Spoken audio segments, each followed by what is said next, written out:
Y esta noche quiero que vayamos junto al libro de Lucas. Lucas capítulo 18, versículos 9 al 14. Y esto es lo que nos dice la palabra de Dios. A algunos que confiando en sí mismos se creían justos y que despreciaban a los demás, Jesús les contó esta parábola. Dos hombres subieron al templo a orar. O una versión contemporánea, fueron al Vorterix.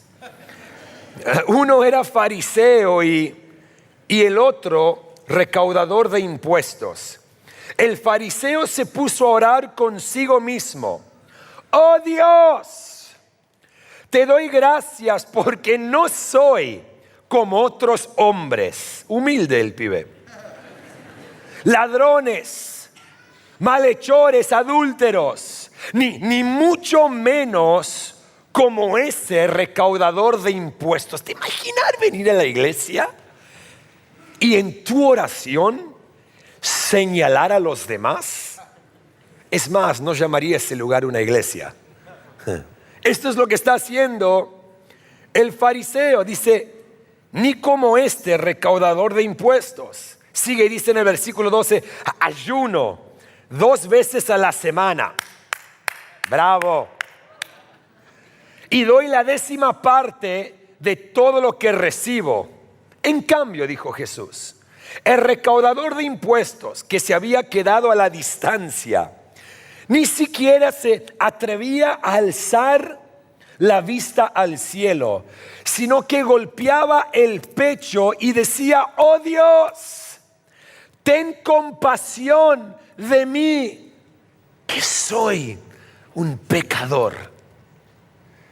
Les digo que este y no aquel volvió a su casa justificado ante Dios.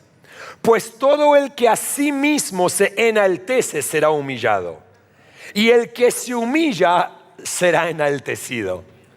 Señor, gracias por tu palabra. Háblanos en esta tarde. Y como siempre, papá, te glorifico y te honro por esta oportunidad de compartir tu palabra. Que venga tu reino en nuestros corazones como nunca antes. Te doy gracias por lo que estás por hacer en el nombre de Jesús y juntos decimos amén. Hoy en día vivimos en una generación y vivimos en tiempos donde las redes sociales dominan y definen muchas cosas en la vida de tantas personas. Vivimos con una conexión virtual que es falsa. Llamamos a personas que nos agregan en Facebook amigos, pero no lo conocemos personalmente. Y literalmente está cambiando la definición de lo que es un amigo por las conexiones virtuales. Tenemos en Instagram y en Twitter seguidores, pero nunca caminaron a nuestro lado. Y entonces, ¿qué siguen o a quién siguen? Vivimos en un mundo que las redes sociales están definiendo tantas cosas. Pero a mí me encantan las redes sociales. ¿Cuántos le encantan las redes sociales? Señor, perdónanos a todos. A todos. Lo que a mí me fascina, por ejemplo, cuando estoy en Instagram, veo a alguien que yo sigo, pero sí lo conozco. Y pone una foto y pone el numeral o el hashtag que dice sin filtro. Puede ser una foto de un lugar a donde fue de vacaciones y captó el amanecer o el atardecer y es increíble. No pudo mejorar la imagen, entonces puso sin filtro. Y me lleva a pensar, wow, entonces todo lo demás que postea es falso. No es genuino, lo tuvo que tocar.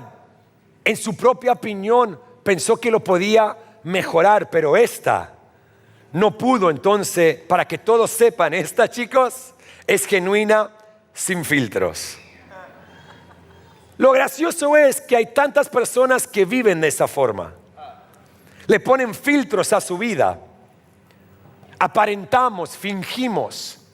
Vivimos con filtros en nuestro matrimonio. Vivimos con filtros sobre nuestra economía porque no queremos que nadie sepa nuestra condición verdadera. Vivimos poniéndole filtros a nuestra familia para que nadie sepa lo que vivimos diariamente bajo el techo de nuestro hogar. Vivimos una espiritualidad llena de filtros porque queremos cumplir con rutinas religiosas y agradar a los hombres en lugar de venir vulnerable delante de Dios. Vivimos en un mundo donde le ponemos filtro a todo. Y cuando hacemos eso aparentamos. Vivimos vidas falsas. Es más, muchos de nosotros nos presentamos a Dios con unos filtros encima, pensando que Dios no se va a dar cuenta de que nosotros tocamos la imagen de nuestra vida. Pensamos que le podemos engañar a Él y no nos damos cuenta que cuando intentamos engañarle a Él, lo que terminamos haciendo es engañando a todos. Porque fingimos en nuestra vida. Este fariseo en Lucas 18 entra al templo en la historia que cuenta el Señor y tiene un filtro sobre otro filtro en su vida. Se pone a orar para que todos sepan que Él es espiritual, de una forma errónea, de una forma que lo autojustifica a Él. ¡Oh Dios! No soy como todos estos hombres pecadores, sino que yo, Dios, ayuno 2 veces a la semana. ¿Quieres una medalla? Yo, Dios, le doy la 10ª parte de mis bienes a la casa de Dios. Y eso es lo que la Biblia nos dice. No es lo que Dios nos ordena hacer. Oh Dios, no soy como este cobrador de impuestos, porque se veían.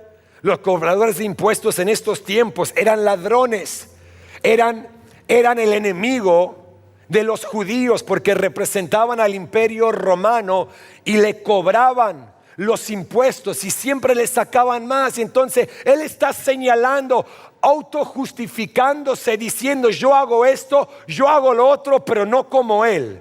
Filtro, filtro, filtro, filtro. Pero llega este pecador y dice: oh Dios, ten compasión de mí, soy un pecador. Y en su oración yo le pondría hashtag sin filtro, porque fue vulnerable, presentó lo real, posteó la foto verdadera, no le agregó nada, no le quitó nada, sino que vino delante de Dios golpeando su pecho: yo sé quién soy y sé quién vos sos. Ten compasión de mí porque soy nada más que un pecador. Y Jesús dice: ese que oró sin filtro se fue a casa justificado. No por su comportamiento, sino por la vulnerabilidad de su corazón. Si no se han dado cuenta hasta este momento, el título de mi mensaje es Sin filtros. En el libro de los Salmos, capítulo 51, vemos un poema escrito por el rey David, un poema de arrepentimiento, un poema vulnerable, un poema genuino, un poema real. El contexto es que el profeta Natán se le apareció a David porque David había cometido adulterio, había asesinado el esposo de la mujer con la cual cometió adulterio y pensó que nadie lo vio, nadie se enteró. Dios le habla a Natán, Natán va y habla con David. Le dijo: che, David, ¿viste lo que estás intentando de esconder? ¿Viste los filtros que le estás poniendo a tu vida para cubrir lo real? Tenés que saber que Dios te vio. Y David reacciona, y me encanta la respuesta de David. Él reacciona y toma responsabilidad por sus acciones y escribe este salmo que es hermoso, es vulnerable, es genuino y me anima y me desafía a mí como un simple pecador que se atreve a servir a Dios, porque ninguno de nosotros en este lugar es perfecto. Somos todos pecadores salvo por la gracia de Dios. Y David le pide perdón a Dios, se arrepiente, le habla a él sin filtros y en el versículo 10 al 13, David le dice a Dios: crea en mí, oh Dios, un corazón limpio y renueva la firmeza de mi espíritu. No me alejes de tu presencia. En otras palabras, Dios, por favor, no me dejes fuera por lo que hice. Ni me quites tu Santo Espíritu. Devuélveme la alegría de tu salvación. Wow. ¿Has perdido la alegría de tu salvación? ¿Seguís alegre? ¿Seguís agradecido por la salvación de Dios? ¿O la menospreciamos porque nos volvemos familiares con su gracia que fue dada gratuitamente? Cuando perdemos la alegría de nuestra salvación, se nos va la pasión, volvemos a nuestros errores del pasado, pensamos que no podemos avanzar. Por eso jamás tenemos que perder un agradecimiento que fluye de un corazón que reconoce que sin su gracia no somos nada y no somos nadie. David dice: devuélveme la alegría de tu salvación. Y la palabra salvación se encuentra en el Antiguo Testamento, que me encanta porque no es un principio del Nuevo Testamento, es un principio eterno. Dice que un espíritu obediente me sostenga. Y después cambia el tono de lo que está escribiendo David. Dice: así enseñaré a los transgresores tus caminos. ¿Qué? Y los pecadores se volverán a ti. ¿Cuántas veces nos sentimos inútiles delante de Dios? ¿Por qué? Porque hemos cometido errores, metimos la pata, como decimos en Argentina, le fallamos a Dios, le erramos al blanco. ¿Cuántas veces nos sentimos como si Dios no nos puede usar porque estamos quebrantados por dentro, estamos rotos por dentro? Nos lleva a vivir una vida fingida, una vida donde aparentamos, donde no queremos que los demás sepan nuestra condición actual. Vivimos una vida que le ponemos filtro sobre filtro para que nadie pueda reconocer el verdadero yo. Mi amigo, quiero que sepas esto: Dios nos conoce. Dios nos conoce. La Biblia dice en Jeremías 1 que antes de que fuimos formados en el vientre de nuestra madre, Él ya nos conocía. Me has escuchado decir de que jamás fuimos una idea de nuestros padres, siempre fuimos una idea de Dios. Él nos conoce.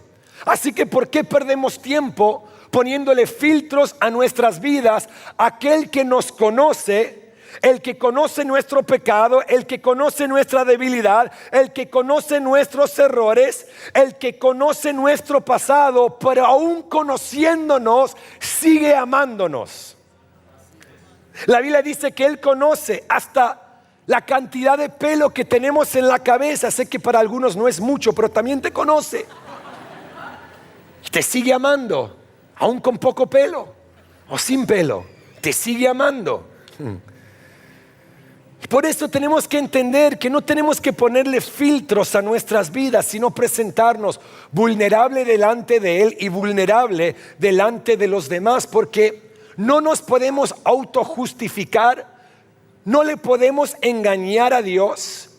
Y quizá hoy estás acá y llegaste a esta reunión, está repleta, viste a un equipo vestidos bien, saltando con energía, con una sonrisa en su rostro, cantándole a Dios, otros tocando instrumentos y pensando: bueno, yo no puedo hacer eso, yo no tengo ese don, yo no tengo ese talento, entonces no tengo nada para ofrecerle a Dios.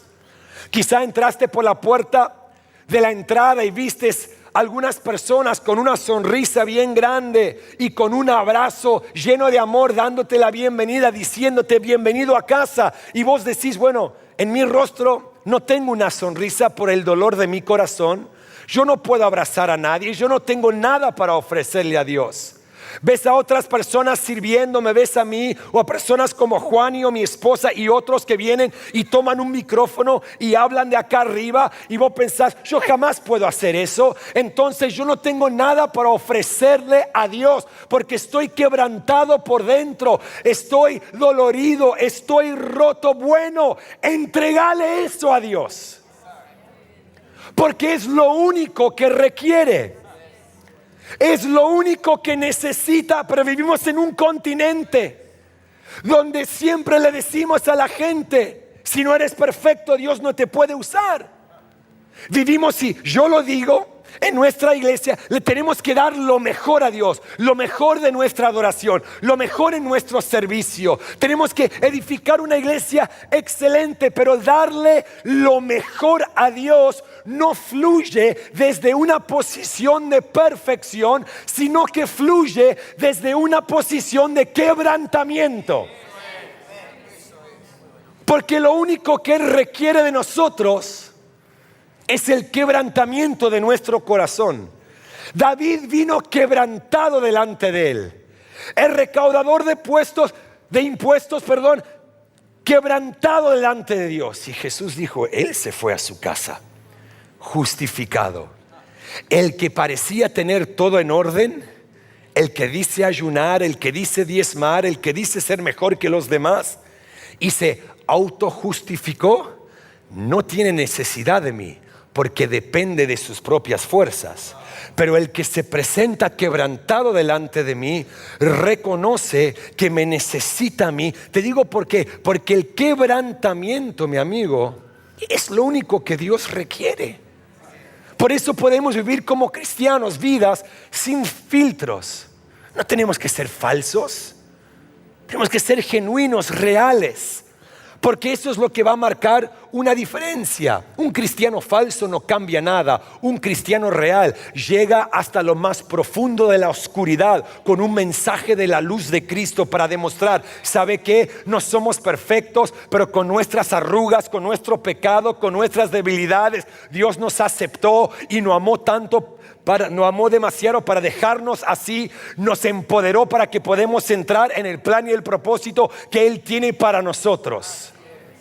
Quebrantamiento de corazón es tan importante, y les quiero comunicar tres pensamientos súper sencillos, pero a la misma vez muy poderosos en esta tarde. Y el primero es este: nuestro quebrantamiento acerca a Dios. Sé que mi primer idioma es en inglés, pero no me equivoqué con el idioma. No quise decir nuestro quebrantamiento nos acerca a Dios, sino que dije nuestro quebrantamiento acerca a Dios. Porque nuestro quebrantamiento es un imán para Dios. Él, a donde ve quebrantamiento, Él se acerca.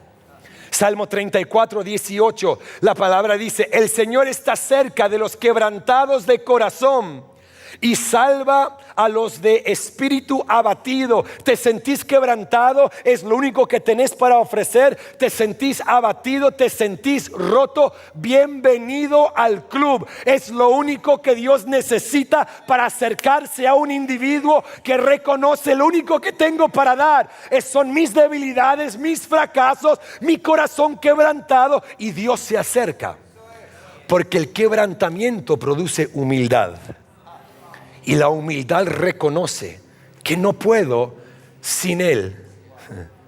Santiago 4:6 dice: Dios se opone a los orgullosos, pero da gracia a los humildes. Nuestro quebrantamiento lo acerca a Dios, a nosotros. Mi amigo, quiero decir algo: que cuando anoté esto esta mañana, sentí de parte de Dios que iba a ayudar a muchos, porque muchos se sienten avergonzados por la condición de tu vida, pensando que Dios te rechaza, que Dios te dio la espalda. Dios no te puede dar la espalda a vos. ¿Por qué? Porque en la cruz le dio la espalda a su Hijo. Cuando Él tomó nuestra vergüenza, cuando Él tomó nuestro pecado, cuando Él tomó nuestras debilidades sobre sus hombros, y porque Dios le dio la espalda a su Hijo, Él jamás te dará la espalda a ti. Así que tenés que escuchar esto: tu vergüenza no avergüenza a Dios, sino que lo atrae a Él a tu vida.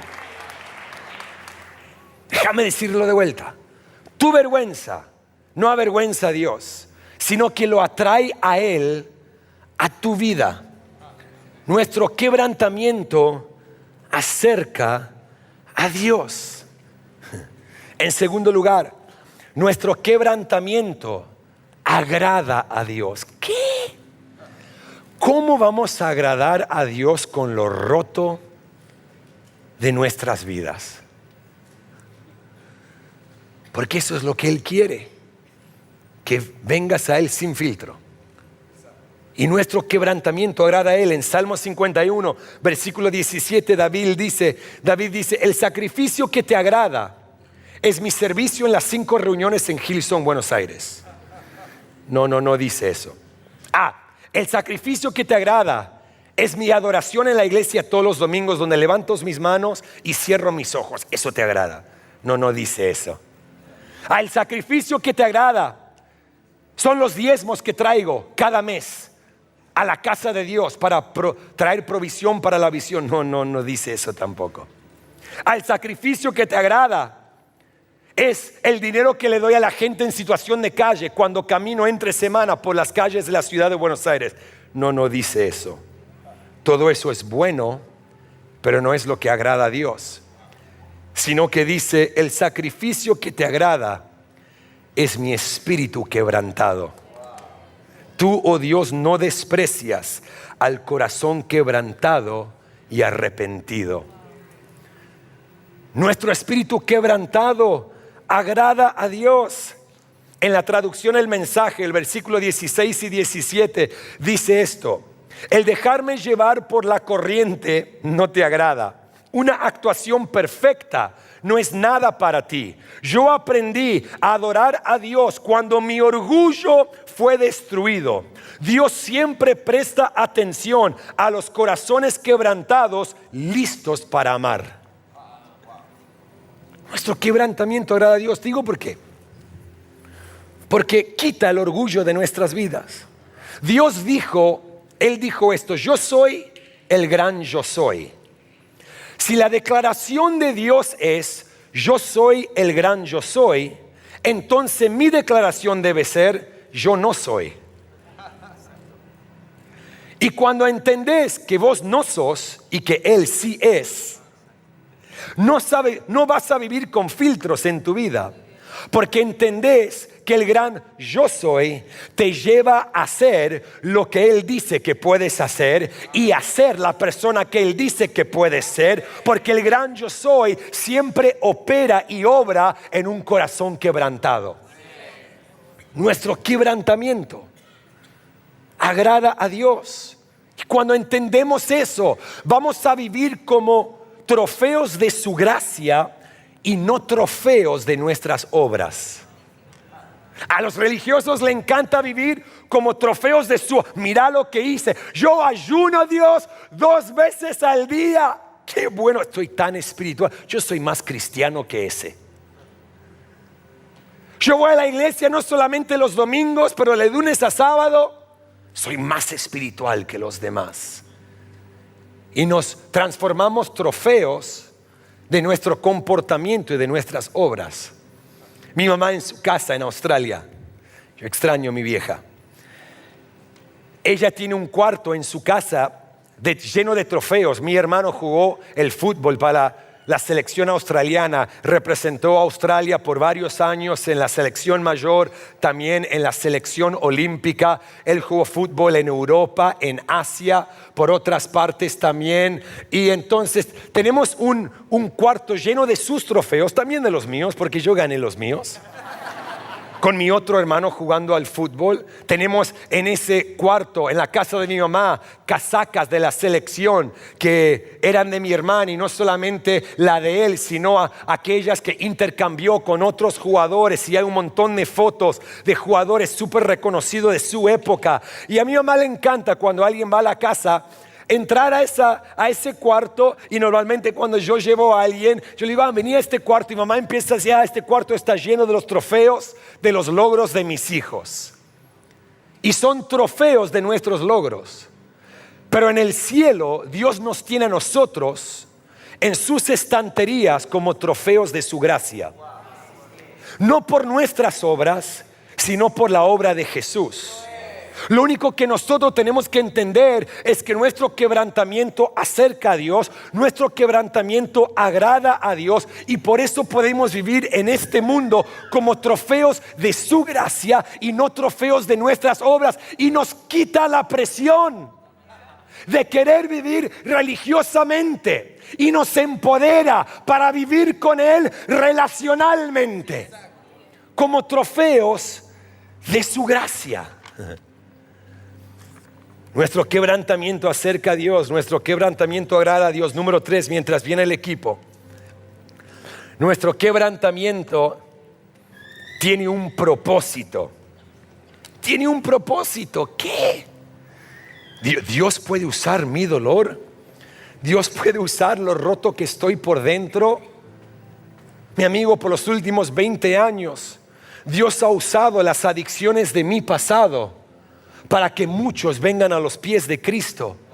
Porque nuestro quebrantamiento, nuestras debilidades, nuestros fracasos, nuestros errores tienen un propósito. David en el versículo 30 cambia su tono. Le dice: Señor, límpiame. Señor, ayúdame. No quiero quedar fuera de tu presencia. No quites tu Espíritu Santo. Y después en el versículo 13 entra con propósito en su oración, en su poema. Dice: así enseñaré a los transgresores tus caminos, y a los pecadores, y los pecadores se volverán a ti. En otras palabras, Señor, usa mis errores para que yo ayude a otros a no cometer los mismos errores. ¿Y pensás que Dios no te puede usar porque busca perfección en ti? Nuestro quebrantamiento tiene un propósito. Si yo te digo lo que esta joven ha pasado en su vida, pero Dios está usando su pasado con un propósito para servirle a Él y ayudar a los demás y establecer identidad de Cristo en la vida de muchas jóvenes, no solamente en nuestra iglesia, pero también en el futuro, en nuestro continente, porque nuestro quebrantamiento siempre tiene un propósito.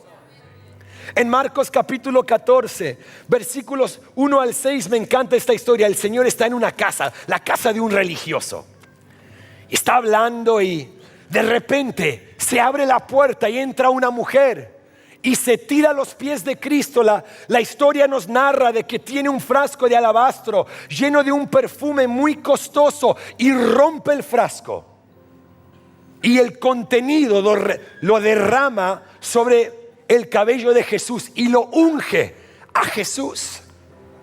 Teólogos nos dicen que esta mujer es la misma mujer que la encontraron en adulterio y la atraparon y la llevaron a donde el Señor estaba enseñando, la tiraron a los pies de Cristo y todos empezaron a decir: la ley nos dice que se merece muerte por piedras. Jesús levanta su mirada después de escribir en el suelo y dice: el que esté libre de pecado, que tire la primera. Y uno por uno desaparecieron. Y teólogos nos dicen que es la misma mujer. Entra a la casa, rompe el frasco y derrama este perfume costoso para ungir a Jesús. Y también nos dicen que su acto externo del derramamiento del perfume era un reflejo de su condición interna, donde ella estaba derramando su corazón delante del Señor, quebrantada en su presencia. Y lo que me encanta es esto: es la única persona que ungió a Jesús en el Nuevo Testamento. En el Antiguo Testamento, la santidad del profeta lo posicionaba para poder ungir a reyes. El profeta Samuel ungió a Saúl, ungió a David, y su posición como profeta le dio la autoridad para ungir al nuevo rey. Y su posición estaba determinada por su santidad y por el hecho de que era un hombre escogido por Dios. Pero en el Nuevo Testamento Dios no usa a un profeta para ungir al rey que conoce a un trono que no tendrá fin, que iba a ir a la muerte y levantarse y conquistar por toda la eternidad, sino que usa el quebrantamiento de una pecadora para ungir a Jesús como el nuevo rey. Porque se derramó delante de... ¿Y seguís pensando que Dios busca tu perfección? Se derramó. Los religiosos, ¿no sabe cuánto cuesta eso? ¡Qué pérdida de dinero! Mira todos los pobres que hay por acá. Podríamos haber vendido el perfume y darle de comer. Porque un religioso siempre se va a autojustificar por lo que él o ella no hace. Pero muchas veces nosotros le queremos ofrecer el envase nada más al Señor. Queremos ofrecerlo de afuera. Le ponemos filtro. Porque la religión nos enseña que la apariencia vale mucho más que el contenido. Pero le doy gracias a Dios que su enfoque y su valor está en el contenido y no en el envase. Quiere que tengamos una vida en orden, pero lo más importante es en el contenido. Y pensamos, bueno, mi envase es mucho mejor que el contenido, así que no me voy a derramar delante de Dios. Pero esta mujer rompió el frasco. Yo no tuve tiempo de ir a Jerusalén para traer un frasco de alabastro, sino que tuve tiempo de ir al Coto y comprar este. Y nosotros como hijos de Dios tenemos que entender lo que es quebrantarnos delante de Dios, porque Él lo que quiere es lo de adentro, no lo de afuera. Tenemos que entender que pase lo que pase, venga lo que venga en nuestras vidas, aun si nos sentimos que vivimos en 1000 pedacitos, si estamos rotos por dentro, roto por fuera, este pedacito es lo único que Dios necesita para restaurarte, para liberarte, para perdonarte, para llenarte, para soltarte, a que entres en todo lo que Él tiene para tu vida. Déjate de intentar de presentar un envase perfecto. Él quiere el contenido de tu vida. Aun si el envase está roto en 1000 pedazos, es lo único que Él necesita. Alguien dijo, Cristo está construyendo su reino con cosas rotas de la tierra. Los hombres solo quieren lo fuerte, lo exitoso, lo victorioso y lo que no está roto para construir sus reinos. Pero Dios es el Dios de los que no tienen éxito, de los que han fracasado. El cielo se está llenando con vidas rotas de la tierra y no hay caña quebrada que Dios no puede tomar y restaurar con bendición y gloriosa belleza. Él puede tomar una vida aplastada por el dolor y sufrimiento y convertirla en un arpa cuya música sea alabanza. Él puede tomar al peor de los fracasados en la tierra y levantarlo a la gloria del cielo, porque Dios quiere que vivamos sin filtros, que seamos vulnerables delante de Él. ¿Por qué? Porque cuando venimos sin filtros, vamos a entender que nosotros le entregamos nuestro pecado, pero Él nos entrega su justicia.